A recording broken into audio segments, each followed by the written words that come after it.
Welcome back to EMagazine. Now today on eTalk we are showcasing documentary makers with great talents and stories to tell as we evolve as a film industry that tries to be structured enough to create jobs for our filmmakers. We want to see the conversation these filmmakers are trying to spark and the impact they hope to create. Now joining me for the first conversation today on eTalk is the one and only Nick Wambugu, who is a filmmaker. Thank you so much for joining me. I hope I said your name right. You know, people always tease me with how I pronounce names. Nick Wambugu. Wambugu, great. How are you doing today, Nick? Yeah, I'm doing good. That's great. Now I want to just start up by getting to know, your experience in filmmaking when you first got into it, and so far how your experience has been working in the Kenyan film industry. Yeah, I would say, I started filmmaking like long time ago, but I can remember the real filmmaking, like being serious with it as a career was pretty much since 2015. Then from 2015 since now I've been pretty much doing films or either my personal stuff or corporate stuff, but ideally I've been filming or shooting and stuff like that. Yeah. Great. And when you made this decision to get into filmmaking as a full-time career, would you say you faced a lot of challenges just trying to penetrate into the Kenyan space in general and just trying to do your work and showcase your work? Yeah, I would say that's a challenge. Even comparing to some of my friends, even from other places, from other countries, Uganda, Tanzania, whatever. Of course, it's always been a challenge, trying to show your work, trying to show, having your work being distributed in this space, especially the Kenyan space. But also, on the other hand, it's also, I can always compare how it was 2015, 2016, 2017 till now. Like the visibility is there. Like right now, I can say for myself, most of my work now is being seen or is being watched by around this space compared to last year or the previous year. But also, it's always a big challenge considering a new guy who is coming into the industry and is pretty much maybe amazing. They can always find these kind of challenges, which they're always there, but they're always there. They're always there. Okay. Now it's been a major conversation, like with the Kenyan film industry in general, with the government not really doing enough to push it for growth. And right now they are bringing in different structures to allow the film industry in Kenya to grow. I just wanted to get your perspective as a new generation filmmaker. Do you feel like the government is actually doing something, or is it doing enough to help filmmakers like you go to the next level? I would say I don't know the exact statistics or the exact numbers or anything, but definitely I know the government is doing something. Whether it's not enough, that's another thing. It might not be enough, compared to me as a filmmaker. What I feel the government needs to do.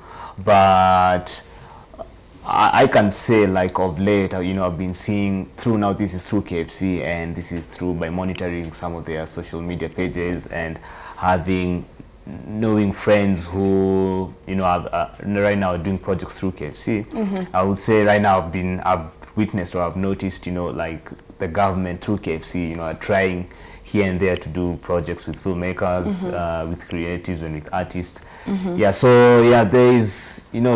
There's a light somewhere at the tunnel, but definitely it's not enough. I can say they need to do much more better. Okay. And I think the most exciting thing for individuals like us who are consumers of your film that you play, we look forward to seeing different stories, because I feel like for a long time we were being told the same story about, let's say, Kenya. Now with new generation filmmakers like you, we're getting to see different perspectives, different culture, different stories, and I do believe film plays a major role in development. I wanted to get to know from you and your experience and the films you're making, what stories are you trying to tell? For me, it's a good question, because man, I love storytelling as a whole. I love telling all kinds of stories, whether it's love, whether it's drama and everything. But I love telling stories that touch on on a humanity, or they try and show a different perspective of how human us guys think, how we live, how we operate and stuff like that. I try to not to explain, but to make it starts by trying to make myself understand how someone else thinks or operates and works and functions and stuff like that. Now through that, I'm able to, to see it through his or her own story and stuff like that. Okay. So through that, now I'm able to show people this is the other side of, this is how people think differently across the world, and this is pretty much how humans operate. That's true. Yes, yeah. And you're showcasing a film this Wednesday. Please tell me about the film. What's the story behind that? Yeah, so Dogarizer is it's an amazing short documentary. We filmed for like 2 years. Me and some friends, some creatives, and it's a story about this guy called Dogorizer, and he's a guy who's he's a street guy. He's a street guy, and he's pretty much trying to understand or to question where home is, because home can be, as I was filming this, can be anything. Home can be a physical place, can be friends, can be people, can be anything. Yeah. So he's questioning or trying to make us understand what a home is according to you. And so through that, we are able to see him, being at his home, at his shags, and of course here in Nairobi. And he's, trying to show us like the two sides of what he thinks home is. Yeah. I'm so curious how long, maybe with your team, it took for you guys to conceptualize this, and how long you actually took to shoot this? Filming, I would say, like the actual filming, I would say would be like 1.5 years or something. That's a long time. Yeah. But ideally, of course, it's not daily, like back to back. But you see also the thing with documentaries, it doesn't mean when you're not doing the actual filming, you're not filming. Because even, by just hanging out with the subject, ideally, you're filming because you're also getting perspectives. As a filmmaker, you're trying to understand this guy off camera. Yeah. So yeah, that has been the process. Like when I tell you it's a 2-year process, it's been a long process. Also, me trying to understand him trying to understand me as a director, and just sharing ideas and stuff. Yeah. Okay. So you could share with us where we can watch this, what time, what place, so we just know what to do on Wednesday. Yeah, so on Wednesday, 30th September, 11 a.m. On Facebook on Sema Story Facebook page. That's 11 a.m. It's a short documentary, so yeah, by 11:15. Yeah, it's pretty much. Okay, I'm definitely going to be there to watch this. Exactly. I'm super excited about this. I just wanted to get to know, being a part of Sema Story, how has it been? What are some of the expectations and goals you have, when you start showcasing your film through this?